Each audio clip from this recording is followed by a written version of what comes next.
My name is Richard Fearon, and I'm going to be looking at how to do and working through how to make one of these, a birch plywood boot rack.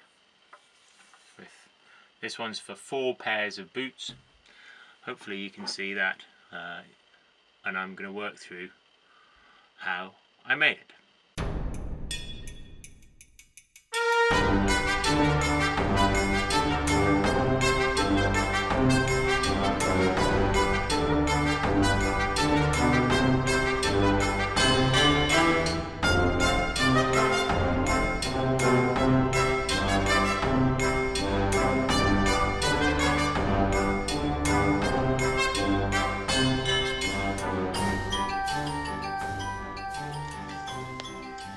So my children were doing a butterfly hunt, and I thought it was quite fun to show it. Here I'm with my sawhorses and just my quarter sheet sander, just taking off the edges of the birch plywood lengths.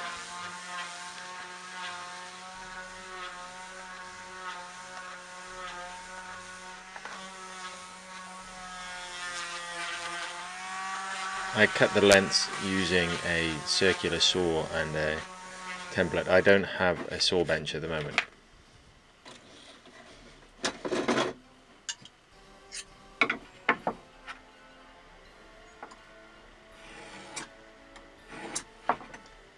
Marking knife, single-sided. Really like it. Just marking out the lengths of the back of the boot rack on the birch plywood using my bench hook, and on my bench that I made, it's a bit of a torsion box bench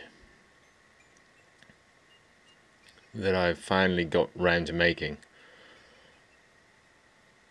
It's really stable. And yes, I'm wearing a fleece. It is November. I have got the doors open to the workshop. I like fresh air.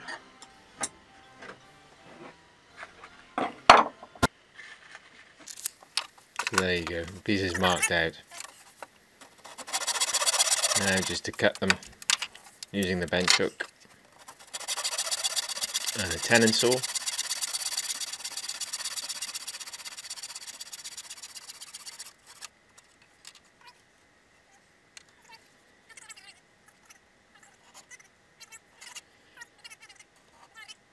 There I'm just discussing whether you start from the back or the front, but I've speeded it up because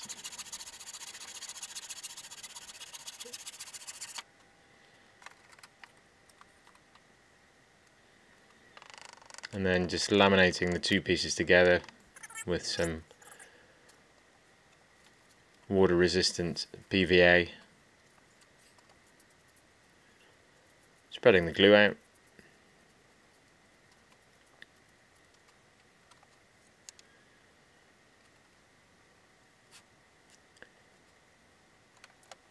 And then through the back of the boot rack, putting in 6 screws just to hold it fast.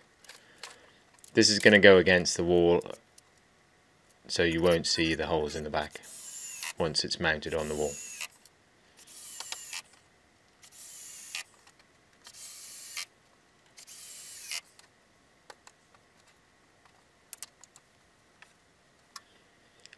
Now onto cutting the holes for the pegs. I just used a Forstner bit. It seems to give me slightly cleaner cuts for the holes, just less breakout. And then just marking the dowel for the pegs. I used 20mm dowel. I've tried different thicknesses and it just doesn't, it uses too much space up. You make them too thin and they tend to snap. So the 20mm doesn't use too much space. You get a lot of boots on the rack with it, and it's cost effective. It's not that expensive to buy. And then now that the back plate has been drilled and is glued and ready for use, I'm just knocking in the pegs here. I put too much glue on the first two, but then thought I should put it in the holes rather than on the pegs, and it didn't come out so much, which is good. And it's just a friction fit. I found that the pegs don't move, don't come out if you use the softwood pegs. Hardwood pegs are even better, but it's a lot more expensive, so I use the softwood pegs and just knock them in so they're all level with each other. And then take a soft cloth with a bit of water. I don't have a sink in the workshop, so I just use a water bottle. Wet cloth, get rid of the excess glue.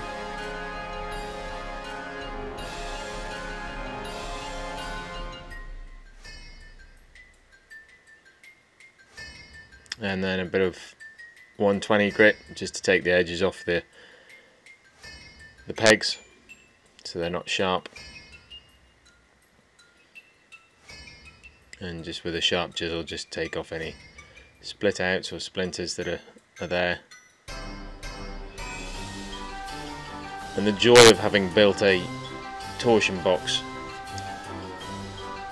bench at this height, it's higher than most benches I've used before, is that you can work on it straight away and it's good and solid. Mind you, there's a little bit of camera shake, but that's because of the tripod I've got rather than anything else. And then just using the chisel to take off the excess. And there you go. I would apply a little bit of Danish oil, 3 coats of Danish oil, which I'll knock back with some sandpaper. And then the last coat with 000 wire wool. And there you go, they found the butterfly. The butterfly has no back.